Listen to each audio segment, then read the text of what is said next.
سلااو و ڕێز و هیڤێن دەمەک بسوود و مەفا دەگەل بەرنمەیە چاوی واشنگتن ji dengê ئەمریکا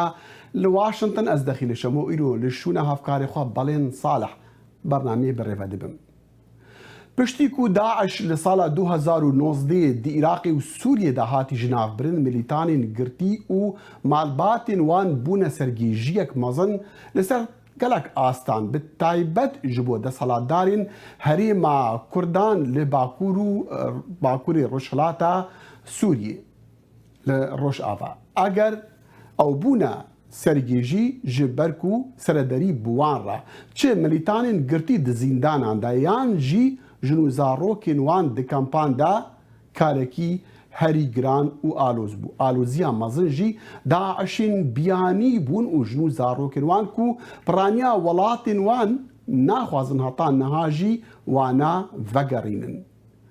Di navpêtir ji heftî hezaran de 10,000 ji wana biyanî bûn. Ji dehan welatên cîhanê bigire ji Amerîka û ji Ewropa jî bûn. Li van hemên derbasbûyî jî dehan ji wana yan ji wan malbatan bi kefalet ya kes û karên wan li Sûriyê hatine berdan û azadkirin ji kampan derketin. Dîsa 94 malbatên wan yên Iraqê ku 384 kes bûne hatine veguhazin ji bo kampekî bi navê Ced'a. Vêna alozî peyda kiriye bi taybet di nav civakên ku bûne qurbaniyên Daişê û ew kesên ku xelkê wan bi destê Daişê hatine kuştin. Gelo ev alozî çendê ji desthilatdaran re mezin e. Eger pêtir bêne azadkirin ew ê çendê bin sedemê nerehetiya wan civakan. Kî dikare wana di civakên wana de çi li Iraqê jî yan li Sûriye yan li welatên dî jî biguncîne û gelo civaka nêfrêteweyî çendê berpirsiyar e. Di bernama vê carê ya çavî Washington de ez mêvandariya dû mêvanên hêja dikim. Serheng Hema Seîd bi rêveberê bernama Rojhilata Naverast li peymangeha aştiyê ya Amerîka lêre li Washington û Dr. Azad Dêwanî lê kolerê aştî û çareseriya bihevçonan li Londonê. Berî ez bi van pirsên vekirî dest pê bikim û arasteyê mêvanên xwe bikim min dixwast ku bêjim jî li gora ragihandirên em li hikûmeta Iraqê dibihîsîn ew malbatên ku li Ced'a nehatîne bine cihkirin dê ji bo demê sê mehan bikevin jêr çavderiyê bi mebesta ku ser ji nû di civakan de bên guncandin. Ev pirsyara herî mezin e gelo ew ê mumkin be guncandina wan. Kak Serheng balelay to dest pê bikim belam demîst li sereta hindê dataman bide li ser bo nimûne kampî Hol ew ke li Sûriya ke basî serekî ême ye. Bale spas kak dexîl bo to û bo bîneranî xoşewîst bom kate kampî El Hol kewtote başûrî ba'fû bûre Bakurî xwerelatî Sûriya لەو کاتێک کە زۆرترین دانیشتوانی هەبوو نزیکی 72,000 کەسی تیا بوو نزیکەی 12,000یان خێزانی ئەو چەکدارە بیانیانە بوون کە ئەندامی داعش بوون لە نزیکی 52 وڵاتەوە زۆرینەی خەڵکی سووریا و عێراق نزیکی 30,000 سووری و 30,000 عێراقی تیا بوو. ئێستا دانیشتوانەکەی تقریباً دابەزیەوە بۆ نزیکی 60,000 30,000یان لەوانە خەڵکی عێراقن ئەوانەی کە لەوێن لە چاوی دەسەڵاتدارانی عێراق و خەڵکی عێراقەوە هەمویان بە کەسوکاری داعشە بینن بەڵام لە ڕاستیە کەسانێکن دەوێ وەکو پەنابەر لەوێن کە لە شەڕی داعش ڕایان کردووە لەوێ نین لەبەرەوەی کە خێزانی داعشن. بەڵێ کاک سەرهەنگ دیسانەوە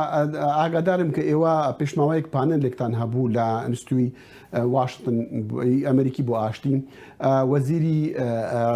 کۆچ و کۆچبەرانی عێراقتان میوان کردبوو لەگەڵ کاربەدەستانی دیکەی عێراقی. حەزم دەکرد بزانم بۆ چوونی ئەوان چۆن بوو لەسەر ئەوەی کە هەندێکیان دەیانگەڕێنن بۆ عێراقی. بەڵێ خۆی لەفی ئەلهۆڵ و ئەو کەسانی کە ناسراون بە خێزانیکانی داعش مەلەفێکی ئالۆزە کە لە سەردەمی ئەم حکوومەتی عێراق و کابینەکانی پێشوەی عەبدولمەهدی و عەبادیشە هەر کێشتێکی ئالۆز بوو کە چی لەو کەسانە ئەکەی کە تۆمەتبارن بەوەی کە کەسوکاری داعشن یاخود ڕاستەو خۆ کەسوکاری داعشن. باسی بەس لە ئەلهۆڵ باسی 30,000 کەس دەکەین لە ناو عێراقیشە بە هەزارەها کەسی وا هەیە لەم حکوومەتی ئێستاە پلانێکیان داڕشتۆ ناو پلانی لە نیشتیمانی گەڕانەوەی ئاوارەکان زیاترەوە جەخت لە ناو ئاوارەکانی ناو عێراق خۆیەکاتەوە لەوە کە ئەوانی کە بکرێت بگەڕێنەوە بۆ کۆمەڵگاکانی خۆیان شوێنی نیشتەجێبوونی ئاساسی خۆیان ئەوەی کە ناتوانێت بچێتەوە بە شوێنی خۆی بچێت بۆ شوێنێکی تر لە عێراقا کە لەوێ دانیشتو بێ ئەوانی کە لە ئەلهۆڵەوەیەنەوە بخرێنە ئەوەی کە کامپی جەدعی ناوبوو لە خواروی مووسڵ ئێستا ناوەکەیان گۆڕیەوە لە کامپەوە بۆ سنتەر یاخود ناوەندی جەدعا بۆ ڕاهێنانەوەی کۆمەڵایەتی کە لەوێ نزیکی 90 ڕۆژ پشتیوانی بکرێن هەنێکە کۆمەکیان بکرێ و ئامادەسازی بکرێ بۆ گەڕانەوەیان بۆ شوێنەکانیان بەڵام ئاخر نەسەوەگەر بمبەخشی ڕخنەیەکی زۆر لە حکوومەتی عێراقەیە کە یەکەم لەم مەلەفەیە درەنگ ئیشی کردووە و خاوە دووەم لە ناوخۆی عێراقا ئەڵە هەست ڕخنە لەوەیە کە بە زۆر هەنێک لەو کامپانیی داخستووە پێشەوەی کە زمینە ساز بێ بۆ گەڕانەوەی ئەو ئاوارانە کە بە سەلامەتی بگەڕێنەوە حەزم دەکرد باسی بەرنامەکانی عێراق بکەم بۆ ئەم بابەتێ بەڵام دکتۆر ئازاد راپۆرتین کو ژەهەریمێ دیکە هەن مەبتای بەژ راپۆرتین مەئین دەنگی ئەمریکاژی پشتڕازیکن و هەنە کە سوکارین وان ماڵباتان بکەفالەت یان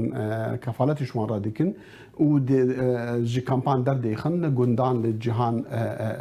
binêci dibin agirî dibin gelo ew çawa wê bikevin navan civakî û tirsa xelkê ji wan nemîne سەرەتاییش سلااو و ڕێز ژوە و تەماشەوانە و میوانێ و سەرهەنگ مەسەلا کامپ و لایەنگەرێ داعشی ئایسڵ ناوە کامپێدا وەک سەرهەنگ بەحس کردیانی پرانیە ڤە خەلکە بنەماڵێ داعش بۆ داعش بەگرێدایی بوون وەکو دبێژین سمپەتایدەرز ئەو کەسێک و لایەنگەرێ داعش بوون ڕەواندناوا کەساژی هەیە و ئەوریا کەفالەتەوە بەحس کردیانی کەفالەت شێوەیەکی تر بوو یان کەفالەت ڕۆژهەڵات و باکووری سووریا بریا عشارا بەچێت بوو ینی وەک بێژێ حەلەکە عشاری بوو بۆ ژمارە کە مەزن کەسێن و تاوان نەکردن کەسێن دەستی وات خوێنێ دەتنەیە یان بوو نەهاتی ئەسباتکردن تاوان کردن ناوا کەمپاکە ینی برنج بەر چارەسەریە کێشەیە هەنێک چارەسەری ژ سووریارە ئەو سووریە ژ دەڤەرە خوارە دێرە زۆرێ هەریما خوارە دێرە زۆری و هەنێک ژرەقای ینی وەکە چارەسەری کە عشاری بوو لێ ئەبنا ناچوە سەری حتانە یا دوێ یا ڕەواندناوە یا سماگلینگ ینی ئەف مەسەلەکە دیە ئەگەر ون دەرفەتێ بدنەمە ئەبنا گرنگترە ینی ژبامە گرنگترەش بیا هەلبەت ئەسیڤیدارم دەرفەتها بەش بۆ ڤان بەحسان لێ وەکی من گوتی مەنمونەکژی هەیە کو باوەریە ئەم دەبێژن کەس هەنە و بکەفالەت خانمین داعشیان زارۆکن وانە بەڕ ینی ئەزگۆی خۆ بدەم وانە ئەو چاوا دەبێژن و ئەو کارێکی باشە ینی چ عشاعری بە چژی بڕێکا دەسەڵاتدارە بە ئەم گوهی خۆ بدنێ بزانن ئەو باوەریەوان چییە موضوع إنساني أول شيء الهدف منه اندماج الناس هي اليوم الناس بری هر تشتی او مجارک مرویه آرمان جی تفگره وان مالباتان هکه ان وان کسان لکامپان دا لگل هف بهلن هیشن وان دی وک خواب بمین او ناهین گوهرتن لی هکه ان وان لمالین وان خلکین وان او جواک وگرنن هلبده چارک دن تنها جواک دا پیدا ببر او جیانا وان دی وگره وک بری او پیوسته که ام هودو خوش ببر جوان را دبستان او آلیکاری پیوسته پیوستیا وان پتر به آلیکاری و قبول کرنه هیا پیوستیا وان به مهیا که ام لکلک وان بسکنه پلتفۆرمەکانی دەنگی ئەمریکا لەسەر ئینتەرنێت بۆ ئاگاداربوون لە نوێترین هەواڵ و زانیاریەکانی ڕۆژ سەردانی ماڵپەڕی دەنگی ئەمریکا بکە. هەواڵەکانی سیاسی، ئابووری، هونەری وەرزشی لای ئێمە ببیستە و ببینە. لە ئەپەکانیشەوە هەواڵەکان لە هەموو شوێنێکدا بەردەستن. دەنگی ئەمریکا، خێرایی، متمانە، ڕازگۆیی. دکتۆر ئازاد ئەو دەبێژە و دوێ ئەو بێنە ئازادکردنش بۆ و جوواکێدا بگونجێنش بۆ و ئەو فکرێت تونڕاون سەرێواندا نەمینە. دکتۆر ئازاد توچت بێژی ڕاستە ینی ئەگەر بکەفنە ناف گوندا و بکەفنە ناف خەڵکی ئەو ناوێ ئەو بیر و بۆچنت تون بوانڕا نامینن؟ کێشە لڤرە ینی ئەها ji بۆ دیرادیکالیزیشن یان ji بۆ یاش بۆ وا خەڵکا جارێکە دیر بخن ناو کۆمەلگەیەدا دوێ بەرنامە هەبێ بەرنامە تونەیە بەرنامەی پەروەردەی تونە نەش بۆ وا گەنجاش بۆ زارۆکاش بۆ گەنجاوش بۆ ژناژی بەرنامەی پەروەردەی پر گرنگنیانی ژبەر بۆ ئاریکاری تنەیە ئاریکاریانی دەوڵەتی تنەیە ینی بەرپرسیار نەبتەنێ بەرەبەراتیە ڕۆژهەڵات و باکووری سووریا ڕۆژاوا بەرپرسیار لایەنی نێودەوڵەتی تایبەت کوالسیۆنە کوالسیۆن بەرپرسیارت بەرچارە سەرکردنا وێ کێشا تەرۆرێدا سووریادا مەسەلا داعش ینی تایبەت و کوالسیۆن بێ ئەرکەی نارابێ ینی ژبەر بۆ بەرێ ینی بێژی ئاسدام ئەمێ بەحسە ئەمێ بەحسی بەرپرسیارە جڤاکانی فنەتەوەی بکەن لێت بێژی و مەسەلی عەشایری و ئۆلی vێنا چارەسەر ناکەن ینی مەسئلەی عەشاری توندتیژیت ناوبەرە کۆمەلگەها کورد و کۆمەلگەها عەرەبدا حتا ڕادەیەکی ئارام دەکێ لێ نکاری مەسەلا جیهادی چارەسەر بکەین نکاری مەسەلا جیهادی دیری رادیکالیزیشن بەرنامەی خۆی تایبەت هەنا پەروەردە هەیە ئەف تشت هەموو نهاتنە چارەسەرکردن و نهاتنەش بەرگۆ ئەو ئیمکانیە و کوالسیۆنانی دەوڵەتی دێ پێش ئیمکانی نەگەلێکی هندکن وی بواریدا و تێری ناکەن باڵێ کاکسەر هەنگ دەتویست باسی ئەوە بکەی کە ڕەخنە لە حکوومەتی عێراق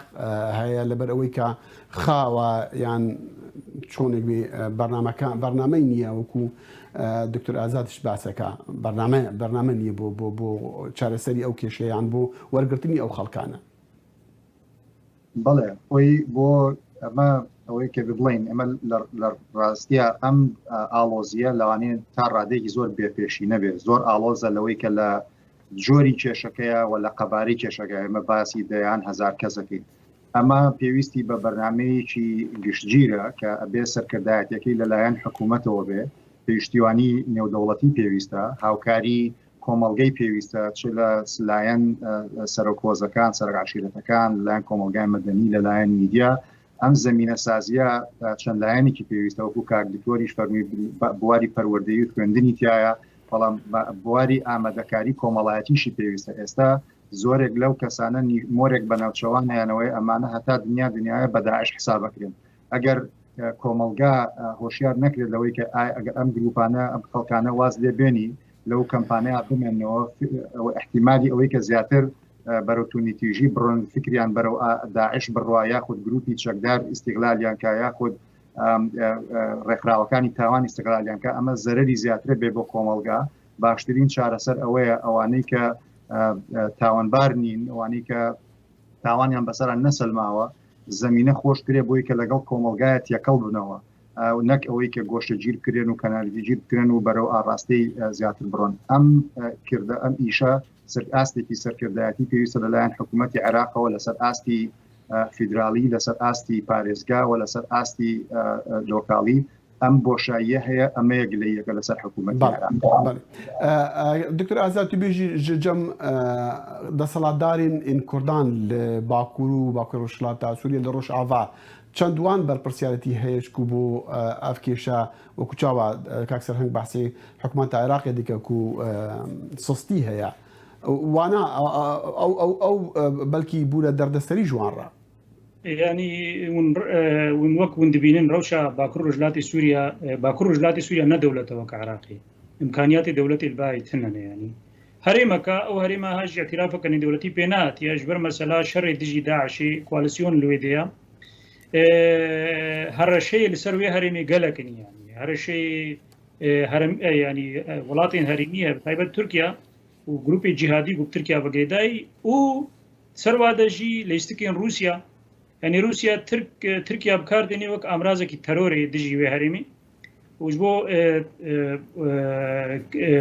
مەجبور بکە شتێک بۆ ئەو دخوازی سیاست تاخوا بۆی هەرێمە ببرێ بێ ژبلی رووسیا ئێران هەیە ئێران ها هێرشیت بەردێ سەر قاعدا ئەمریکیە حەقلی عومەر یا ینی ئێران و میلیشیای وێ هەنا میلیشیای ئەسەد هەنا لەنگری ئەسەد هەنە هەرێمێدا ئەسەد وانە حرەکەینە حرەکەت بکەی هەموو دژی ئیدارە ڕۆژاوا بەرەبەرەتیە ڕۆژاوا قەسەدی هێزن سووریا دموکرات و کوالسیۆنی ینی پلانێک بە هەورە کار دەکەن تورکیاژی دوێ پلانیدا ئیران رووسیا تورکیا دوێ پلانی بە هەورە کار دەکەنش بۆ کوالسیۆنە ئەمریکی لور نەمێنێ ئەمێ بەحسی بەرپرسیارەتی جیواکانی فێتەوەی بکەن ڕۆژهەڵات و باکووری سووریا بەرامبەر وا زەحمەتی ئاسایشی هەموویایە ئەمکانیوێ گەلێکی زەعیفن ینی ئەو هەرێما هەنێ هاتیە دامەزراندن بە پێکهاتەیە خۆی کورد و عەرەب و سریان مەسیحی و مسلمان و ئێزدیەوێ دێ بە هەورە بژین ینی ئەف وەک دەستورێکی پر جوانە پر باشەش بۆ خااتری ئەف پێکهاتەیە ها بە هەورە بژین لێ دستگیریەک ژێ دەستوری ئەمەی بەحسی بکن دکتۆر ئازاد دەستوری بدەمام بزان و پشتی و وڵاتین جیهانی و بەتایبەت وڵاتین ڕۆژئاوا وڵاتین خوا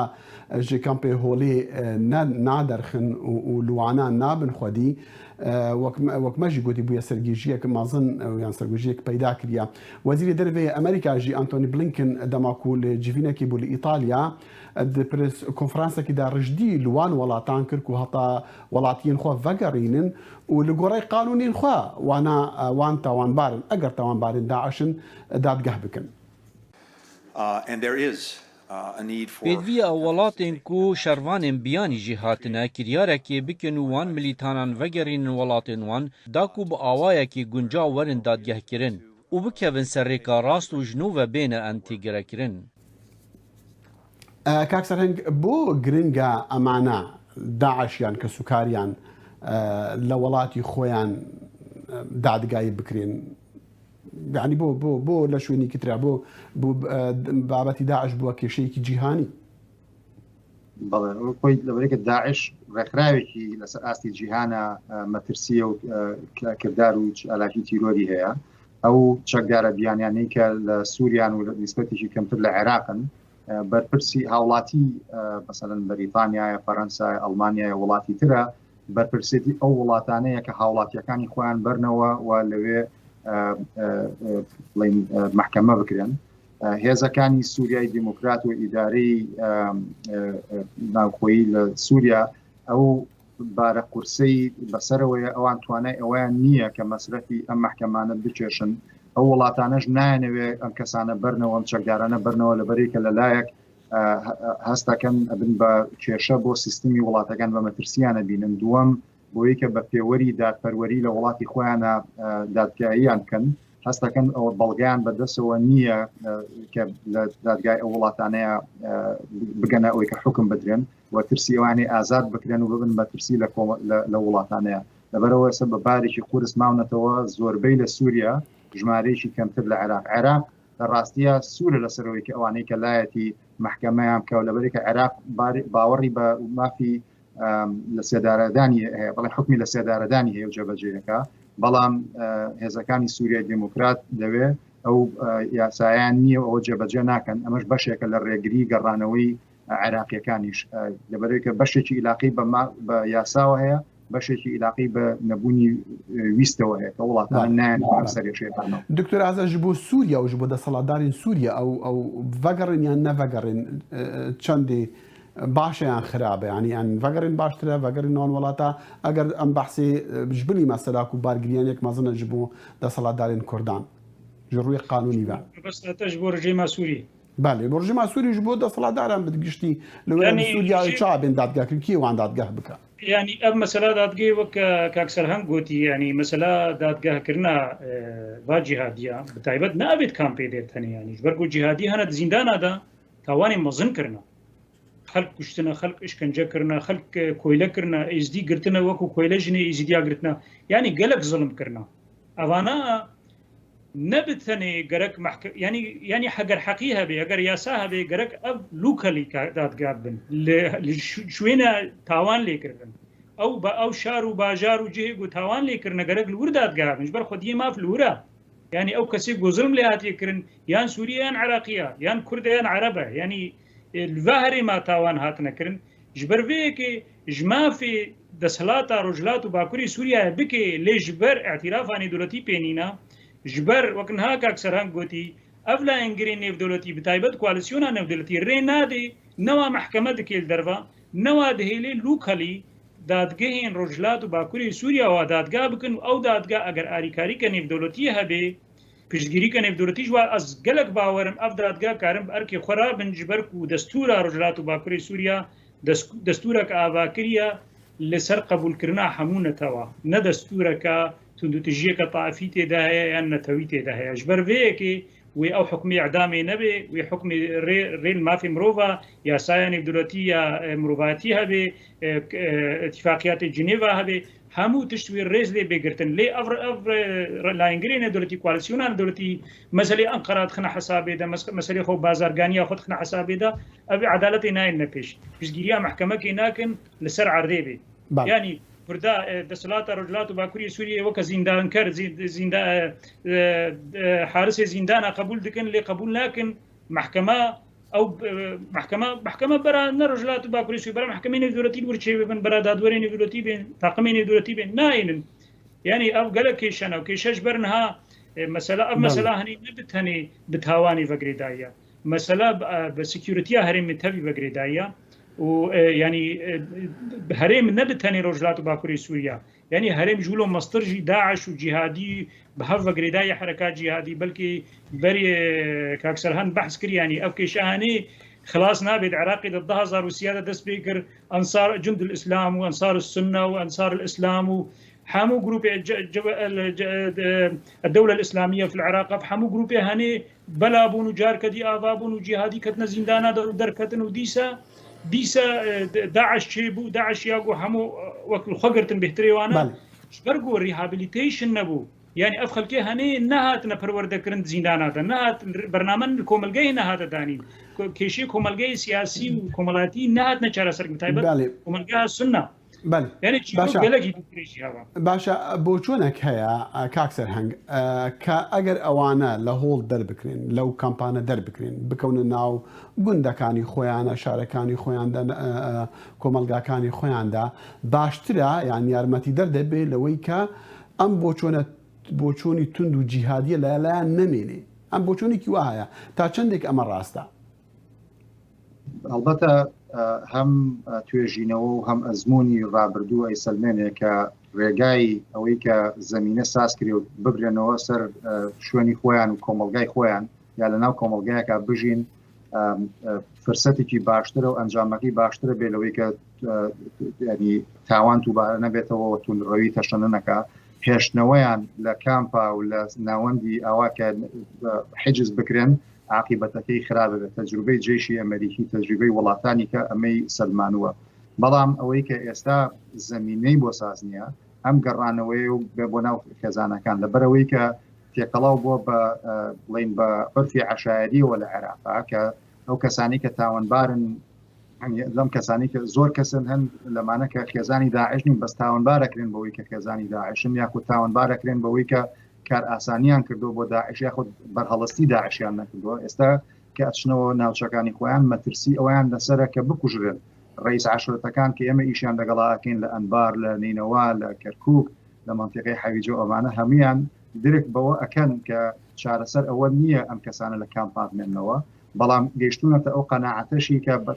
ناتوان عەشرەتەکانی خۆیان کۆنترۆڵکەن خەڵکێکی داخ لە دڵ هەیە کە کوڕی کوژراوە برای کوژراوە ماڵی وێران بووە تووشی ئاوەرەی بووە تۆڵە ئەکاتەوە چەندێک ئێمە پێویستمان ئیش لەسەر ئەو کەسانە بکەین کە ئاوارە بوون یا بە خێزانی داعش حسابن ئەبێ ئەو کۆمەڵگایانشی کە وەکو بڵین بە کۆمەلگای زەحیە حسابن ئەوانیش ئیشیان لەگەڵا بکرێ بۆی کە زەمینە ساز کرێ بۆ ئەم گەڕانەوە تێکەڵاو بوونەوە دکتور ئازاد تو باوەڕدەکی یان ممکنە ئەو تیرۆریستن کوونەها لە عێراقی و سووریا ڕۆژێکی ڕۆژا ڕوو بکەن جێکی وەکی ئەفغانستانی کوونەها بۆ نمونە لەشکری ئەمریکی ژێ تێڤەکشان یعنی نازکارم بێژم نەها ئەو داعشی لێدی ئەمە چاوی خۆدیت ینی مە بە ئەبوو بەکر بەغدادی کودی هاتە کوشتن سووریا 5 کیلومتر سنووری ترکیە دوور بوو ئەدلبێ گوندەك دەبێژنێ دە باریشە حێزێن تایبەتی ئەمریکی و قەسەدێ یاریکاریاوە استخباراتی کرد استخباراتی قەسەدێ و لور هاتە کوشتن و یاریدەریویژی لە جەرابلس هاتە کوشتن جەرابلس کودەیە جەرابلس دایرێکتلی ینی برەنگێکی ڕاستەوخۆ دبن کۆنترۆلە سپایên تایبەتی تورکیا دێ جەرابلس لە باکووری سووریە ینی شارێکی تورکمان تێدە لوێدە یاریدەری ئەبوو بەکر بەغدادی هاتە کوشت ماڵباتە ئەبوو بەکر بەغدادی لوا هەرێما دژی ئەوەی دبن دەستی تورکیادا ئەف کەسێک گونها سمەگڵ دبن ئێ گوتێنە ڕەواندن ji herêma ji holê diçine kudê li gor rapor yanî rojnama Wall Street Journal راپۆرە نووسینەکە خۆی نهێ هەیوا شەشە 2021 ینی نهێ شەشە وەڵسی جەرنە دبێژێ ئەدلب ئامانجا بۆ بگەنێ دێن ئەمانجا داویە و دوور بە ترکیە ینی ئۆلگۆر هەنێک شیرۆڤەکاری کوردووە کۆشنگ کەلوێدە ئیش دکێ وا ناوا کامپا ژوورێک هەیە ژوورێ ینی بەریا چەند ڕۆژێکی هۆشنگل دەبلی ئەلمانی قسە کرد ئاخفت ژوورێک هەیە لە تورکیە دبێژنێدا عنتاب ژووری عنتابێ استخباراتی ترک لەسەری ئەو دکن ئەو ژوورێ هات دەستی وی درەڤاندنە داعشیە دە شاری ماهۆلێ هەیە باش ینی استخباراتی باش کار دکن وابڕەوێنن کاکسەنە بە کورتی هەمان پرسیار بۆ جەنابەت یانی ئیمکانی ئەوە هەیە کە ئەو داعشیانەکە ئەگەر لە کەمپەکە دەرچنیان ئەوانێکە هێشتا وەکو بڵێن نەگیراون یان ئازاد بکرێنەوە زیندەکان ڕوو بکەنە ئەفغانستان هەڵبەتە داعش سەلمانوێتی کە توانای ئەوەی هەیە تەشەنە بکە بەوەی کە چەکداری ئەندامی بجوڵێنێ بۆ شوێنی جیاوازی جیهان بەڵام ئەشتوانەیە کە لە دوورەوە کاریگەری هەبێ و جەماوەەر بە خۆی پیاکە ئەوانەی کە لە ئێستا لە ناو عێراق و لە ناو سووریا خۆیان مەترسیان لەسەرەکە لەوێ زەرەری زیاتر بن چکە کێشەی داعش ڕاستە شکستێکی سەربازی بەسەر هاتووە بەڵام وەکو ڕێکخراو ماوە ئێشتا چالاکی هەیە ئێشتا مەترسی هەیە و گرنگە کە کۆمەلگای نێودەوڵەتی حکوومەتی عێراق حکوومەتی هەرێمی کوردستان دەسەڵاتدارانی لە سووریا لە هێزی سووریا دیموکرات ئەم مۆزوعات لێ نەگەڕێن و ئیشکەم لەسەرەوەی کە ئەم خێزانانە چارەسەرێکیان بۆ بدۆزێت چونکە ئێستا زۆرینەیان مناڵن مەجال هەیە کە ئەمانە بپارێزرێن نەبن بە چەکدار باڵێ دەگەل ڤکیشانە سەربازین ئەمریکی جە ئەفغانستانی وەکمە گوتی سەرۆک بایدن و ڕایدارین لەشکری ئەمریکیژی پشتڕاست دکن و ئەو دێ پشتەوانیا وان جڤاکان بکن و گەفین کۆمەڵین تیروستی لەسەروان هەنە بنگەهێکی لەشکری ئەمریکی لە دەڤرا ڕمێلان لە ڕۆژهەڵاتی سووریە ئەفسەرێکی لەشکری ئەمریکی تەکەس دکە و ئەوێ هێشتا یان ئەو هێشتا بەردەوامن لەسەر شەڕی دژی داعشی. We support the SDF and their security operations. Peshkiriya hezên Sûriya Demokratîk dikin te operasyonên wan li dijî Daişê ku dijî Daişê berxwe bidin û bi rastî di vê xalê da tim guhertin te erka me da çênebûye. Şerê dijî Daиш berdevam e. Em bi berdewamî li ser ji navbirina şiyanên Daişê kar dikin. Çi komandarî be yan şiyana girtina erdê be. لە هەماندەم ژەنەراڵی خانەنشین جۆزف ڤۆتێل کە قومانداری بەری یەهێزن ناوەندیە ئەمریکا گوت بووە دەنگی ئەمریکا و حتا ئەگەر سەربازین ئەمریکی لەسەر ئەردێ لە هەنێک وان وڵاتان نەبنژی ئەو وڵاتی کوڕاستی گەفاتیرۆرێ دەبن ئەمریکا شیان هەیە لەوان جڤاکان ئالیکاریا وان جڤانبەکان بکات دلێدانە وان جیهادیان و تیرۆرستاندا. Well, I mean, I think this is the question that everybody is asking. Ez bawer dikim eve ew pisyarek ku herkes dike. Me rêgên xwe yên taybet hene di vê mijarê de. Me kiryar li welatan kirine li dijî terorîstan bêyî ku me serbaz li erdê wan hebin. Çunku me serbaz ji Efxanistanê vegerandin ew wê wateyê nade ku em di çavên xwe ji terorîstan bigrin. Min bawerî heye ku dema em agahdarî gevên terorîstan bin li dijî Amerîka û hevpeymanên me em dê kiryaran bikin bêyî ku serbazan bihinêrin. Dema em serbazan vegerînin eve vê wateyê nade ku êdî terorîzm nexemameye. Komandariya Navendiya Amerîka ew desthilat heye fermana kiryaran bide û bi dû wan gefan bikeve lê ne bi awayê kampeynên berê. نوێترین هەواڵ و زانیاری خێرایی و متمانە لە فەیسبووکی دەنگی ئەمریکا. دکتۆر ئازاد من دەخواست ئەم بزانن ئەف شێوەیەک و بەرسڤە ئەمریکا لەگەڵک وڵاتان هەیە و بە فڕۆکان بە درۆنان عێریشی هەنە کۆمەڵێن تیرۆریست دکە هەتا چەندی وێ ئالیکار بە عێراقی و سووریان ڕا و بتایبەتژی ئەگەر ئەف تیرۆریستیان ئەفژی ئەوێت و دکەمپاندا دەرکەبن یان شیانە لڤینی هەبەکوونەها بەری چەند ڕۆژەمان بیست عێراقیدا چەند جاران عێریش کردیە سەر هێزین حکومەتی و عێریش کردیە سەر جێن حکومەتی. رأي مسألة كدية مترسية كدية أفجي لانجري إيرانينا لانجري حشد الشعبينا وأف جروبين تندروي الشيعنا أفجي كيشة كدية يعني برابر أمريكا وكواليسيوناني دولتي بيكاتين هرمي نبتاني أمريكي يعني كردو كردستان باشوري كردستاني روجافا أنا هيريشي حق العمر ذكن جيه نفطي يعني أبايا براستي مترسية كي مزنا از نزانم حتی چرا ده که وی امریکا سیاست که لشکری برانبری بستینیان گفتگوی به ایرانی را دکونا وی بواری دا لی از وی دزانم یعنی الگور باوری من سروک بایدن نه کسی کی باش استراتژی دزانه یعنی کسی کی باش استراتژی دزانه نو کو ترامپا از باور دکم وی حساب بک برانبر ایرانی و روسیا هزی بهلی لسوریا و عراقی وولاتا بدست و نابردی و جبر وی که جی افهرشین گروپ چه گروپ داعش دکن و چه گروپ بیرانی وگریدایی دکن افهرشی هنی تامانجی مزن ناین بسری تایبت افانا بری هالبجاردنی عراقی تین یعنی هر بمینین که شو کندپیجین امنی د عراقی و سوریا دا لی وی هبونا لشکری امریکی وی بمینی حتی چارسری کریزا سوریا را هبه یان مثلا عراقي تجي هالبجاردن شيء ببن حتى حكومتك شيء ببي كاربي دسهلات امني تندبكت هرمي كاكسر هنگ اما دزانين كاتا استوى بزانم 2500 زياتر لسربازي امريكي للعراق دا ماون زياتر ل 900 لسوريا دا ماون كشي العراق ابو نمونه لچند روجي رابردو بيستمان يعني دبينين كا داعش بلاماري زور شوينه دا يعني تواناي بلامارداني هي استا اگر زياتر ازادي بيان بدري زیاتر لەوەی دەستیان بگاتە بۆ نمونە کە سوکاریان و مناڵەکانیان ئەوانەی کە لە کەمپەکانە دەرچن نابێ بەهۆی ئەوەی کە زیاتر بۆیان بەبێ هاندەرێک پەلاماری خۆیان زیاد بکەن لەسەر عێراقیەکان لەسەر بڵین ناوەندەکانی حکومی و ئاهلی بەڵێ پێشتر باسم کرد مەترسی داعش کۆتایی پێ نەهاتووە بۆ ڕێکخراوێکی چەکدار و پەلامارەیە لە هەردوو دیوی سنوور لە عێراق و لە سووریا و لە شوێنی کەش ئامان گیانە دەمێکە کە ئەو کەسوکارانیان کە لە ئەلهۆڵن لە شوێنی ترن ئازادکردن و چەکدارەکانیشان کە لە بەندین لەلایەن هێزەکانی سووریای دیموکراتیان لەلایەن حکوومەتی عێراق یا حکوومەتی هەرێم ئازادکردن ئەمە حەقیقەتە بەڵام توانە لە ئێستاە هێزەکانی سووریای دیموکرات و هێزەکانی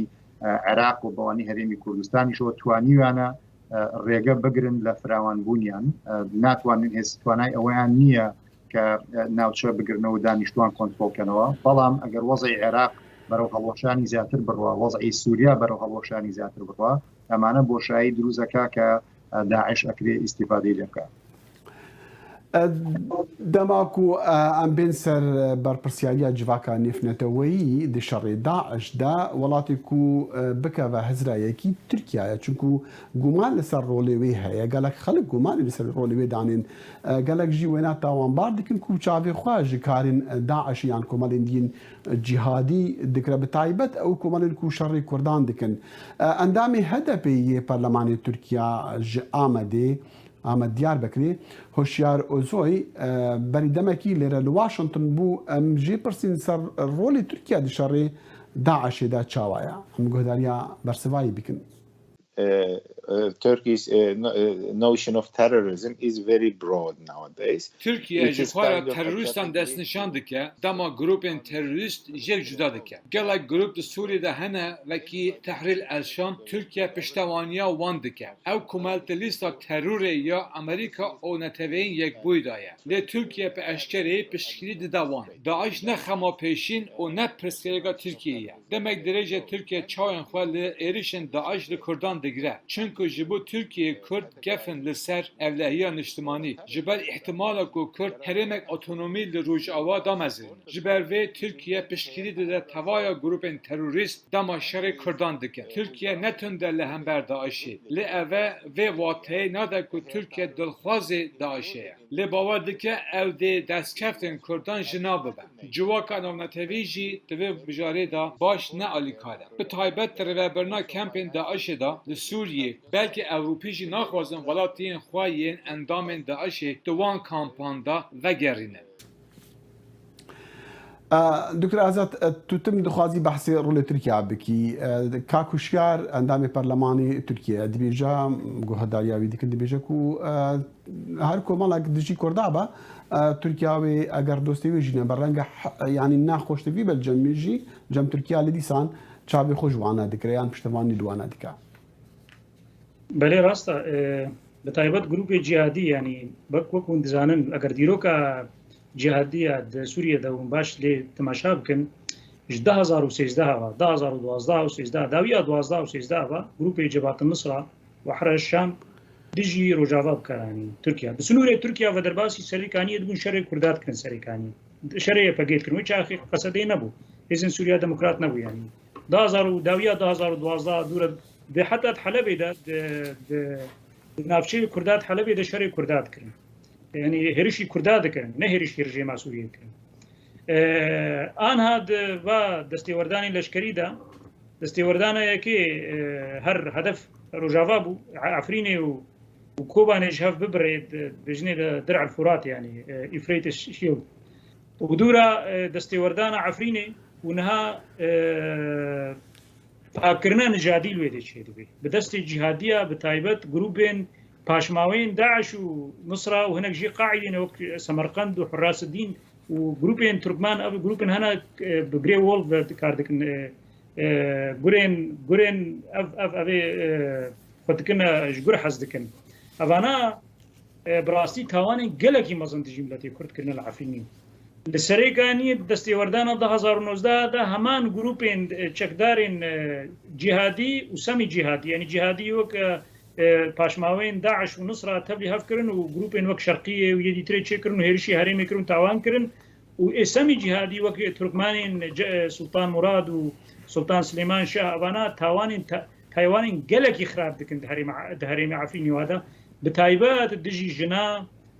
دجی زاروکا اشکنجا دستدریجیا سکسی دزیا شوینوار و جهن پیروز ازدیا علویه مسيحيش خل عفريني كيم بون اجمالا معنا جي رافيان برنامج كاك عدد بمورا من تركيا وانا بكارتيني جبو كردا هر دس كفتك روجاوا بدست بخي او بشكيني بدست كفتك كاك سن هنك بسياري كوتان بو جنابت اويا يعني بيموايا او كومالاني كسر بايران كومال شيعة كان كسر بايران ام فرصتا دقوزنا بو اويكا هندي بلامار بدن بلاماري بنكي أمريكي بدن بونمونا بيشتد روجي كابينيمان كابا چند مشتركيان لا بنكي